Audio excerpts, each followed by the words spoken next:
அன்பார்ந்தவர்களே, எத்தகைய உயர்ந்த நிலையில் இருந்தாலும், உயர்ந்த பதவியில் இருந்தாலும், தன்னடக்கத்தோடு வாழ்ந்தால் காலமெல்லாம் மக்கள் மனதில் வாழ முடியும். நம்முடைய இந்திய நாட்டின் முன்னாள் பிரதமர்களில் ஒருவரான லால் பகதூர் சாஸ்திரியின் வாழ்வில் நடந்த ஒரு நிகழ்வை உங்களோடு பகிர்ந்து கொள்ள ஆசைப்படுகிறேன்.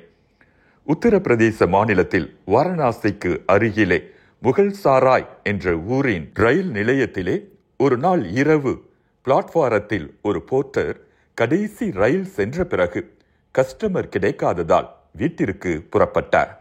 அப்போது பிளாட்பார பெஞ்சில் ஒரு வயது முதிர்ந்த பெண்மணி உட்கார்ந்து இருப்பதை பார்த்தார்.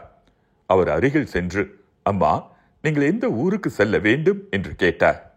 நான் டெல்லிக்கு எனது மகனை பார்க்க செல்கிறேன் என்றார் அந்த தாய். அம்மா, இனிமேல் எந்த வண்டியும் கிடையாது, கடைசி ரயிலும் கொஞ்ச நேரம் முன்புதான் சென்று விட்டது என்றார் அந்த போர்ட்டர்.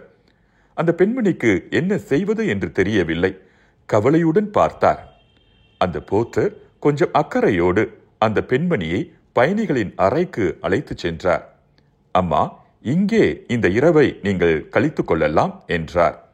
அதோடு, உங்கள் மகன் எங்கே இருக்கிறார், என்ன செய்கிறார் என்று கேட்டார். அந்த தாயும், எனது மகன் ரயில்வே துறையில் வேலை செய்கிறான் என்றார். அவரது பெயரை சொல்லுங்கள், தொடர்பு கொள்ள முடியுமா என்று பார்க்கலாம் என்றார் அந்த போர்ட்டர். அந்த தாயும், எனது மகனின் பெயர் லால், எல்லோரும் லால் பகதூர் சாஸ்திரி என்று அழைப்பார்கள் என்றார். அப்போது லால் பகதூர் சாஸ்திரி ரயில்வே துறை அமைச்சராக இருந்தார். அந்த தாயின் பதிலை கேட்டதும் மொத்த ரயில்வே நிலையமும் அலைமோதியது. எல்லோரும் சேர்ந்து அவரை பத்திரமாக டெல்லிக்கு அனுப்பி வைத்தனர். அதை பார்த்து அந்த பெண்ணுக்கு ஒன்றும் விளங்கவில்லை. அவர் டெல்லி சென்றதும் தனது மகனை பார்த்ததும் கேட்ட முதல் கேள்வி, நீ ரயில்வேயில் என்ன வேலை பார்க்கிறாய்? உடனடியாக லால் பகதூர் சாஸ்திரி இப்படித்தான் சொன்னாராம், ஒரு சிறிய எளிய வேலையை செய்கிறேன் அம்மா.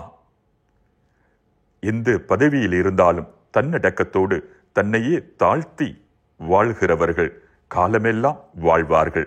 மீண்டும் மற்றொரு கருத்தோடு உங்களை சந்திக்கும் வரை விடை பெறுகிறேன்.